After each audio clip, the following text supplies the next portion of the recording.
চাওক আপোনালোকে নিশ্চয় বাতৰি পৰিৱেশন কৰি আছে। আজি কেইবাদিন ধৰি পেলাই ডবকাত 4চকীয়া 2চকীয়া বাহনসমূহ চুৰ হৈ আছে আৰু এই বছৰত ডবকা ফৰেষ্ট গেটৰ পৰা এখন ডাম্পাৰ গোলাপ নামৰ ব্যক্তিজনৰ গাড়ীৰ মালিক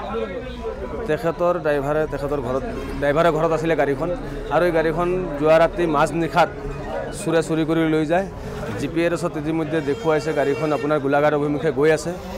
প্ৰশাসনক জনোৱা হৈছে, প্ৰশাসনে ইতিমধ্যে খটখটি গৈ পাইছে, তদন্ত কৰি আছে প্ৰশাসনে।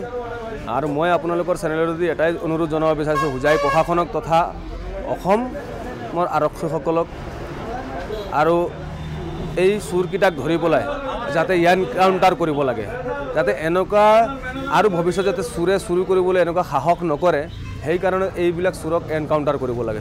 যিহেতু আমি দেখা পাইছোঁ গোটেই অসমতে আৰু অসমৰ ভিতৰত কিন্তু হোজাই ডিষ্ট্ৰিক্টত বিভিন্ন গাড়ী 4চকীয়া হওক 2চকীয়া হওক আজি ডাম্পাৰ চুৰি হৈছে।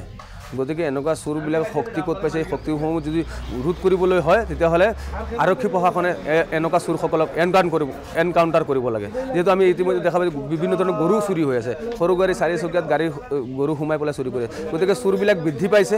গতিকে চোৰসমূহক ধৰি পেলাই এনকাউণ্টাৰ কৰক ডাইৰেক্ট প্ৰশাসনে, তেতিয়াহ'লে কি কয় চোৰবিলাক ৰোধ হ'ব।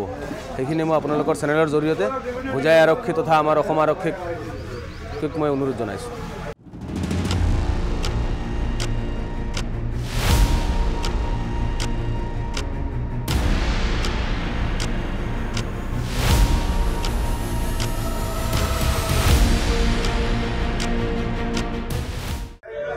চাওক আপোনালোকে নিশ্চয় বাতৰি পৰিৱেশন কৰি আছে। আজি কেইবাদিন ধৰি পেলাই ডবকাত 4চকীয়া 2চকীয়া বাহনসমূহ চুৰ হৈ আছে আৰু এই বছৰত ডবকা ফৰেষ্ট গেটৰ পৰা এখন ডাম্পাৰ গোলাপ নামৰ ব্যক্তিজনৰ গাড়ীৰ মালিক ড্ৰাইভাৰে ঘৰত আছিলে গাড়ীখন আৰু এই গাড়ীখন যোৱা ৰাতি মাজ নিশাত চোৰে চুৰি কৰি লৈ যায়। GPS-ত ইতিমধ্যে দেখুৱাইছে গাড়ীখন আপোনাৰ গোলাঘাট অভিমুখে গৈ আছে।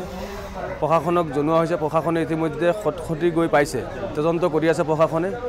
আৰু মই আপোনালোকৰ চেনেলদি এটাই অনুৰোধ জনাব বিচাৰিছোঁ, হোজাই প্ৰশাসনক তথা অসমৰ আৰক্ষীসকলক আৰু এই চোৰকেইটাক ধৰি পেলাই যাতে এনকাউণ্টাৰ কৰিব লাগে, যাতে এনেকুৱা আৰু ভৱিষ্যতে যাতে চোৰে চুৰি কৰিবলৈ এনেকুৱা সাহস নকৰে, সেইকাৰণে এইবিলাক চোৰক এনকাউণ্টাৰ কৰিব লাগে। যিহেতু আমি দেখা পাইছোঁ গোটেই অসমতে আৰু অসমৰ ভিতৰত কিন্তু হোজাই ডিষ্ট্ৰিক্টত বিভিন্ন গাড়ী 4চকীয়া হওক 2চকীয়া হওক আজি ডাম্পাৰ চুৰি হৈছে। গতিকে এনেকুৱা চোৰবিলাক শক্তি ক'ত পাইছে, এই শক্তিসমূহ যদি ৰোধ কৰিবলৈ হয় তেতিয়াহ'লে আৰক্ষী প্ৰশাসনে এনেকুৱা চোৰসকলক এনকাউণ্টাৰ কৰিব লাগে। যিহেতু আমি ইতিমধ্যে দেখা পাইছোঁ বিভিন্ন ধৰণৰ গৰু চুৰি হৈ আছে, সৰু গাড়ী 4চকীয়াত গৰু সোমাই পেলাই চুৰি কৰে। গতিকে চোৰবিলাক বৃদ্ধি পাইছে। গতিকে চোৰসমূহক ধৰি পেলাই এনকাউণ্টাৰ কৰক ডাইৰেক্ট প্ৰশাসনে, তেতিয়াহ'লে কি কয় চোৰবিলাক ৰোধ হ'ব। সেইখিনি মই আপোনালোকৰ চেনেলৰ জৰিয়তে হোজাই আৰক্ষী তথা আমাৰ অসম আৰক্ষীক মই অনুৰোধ জনাইছোঁ।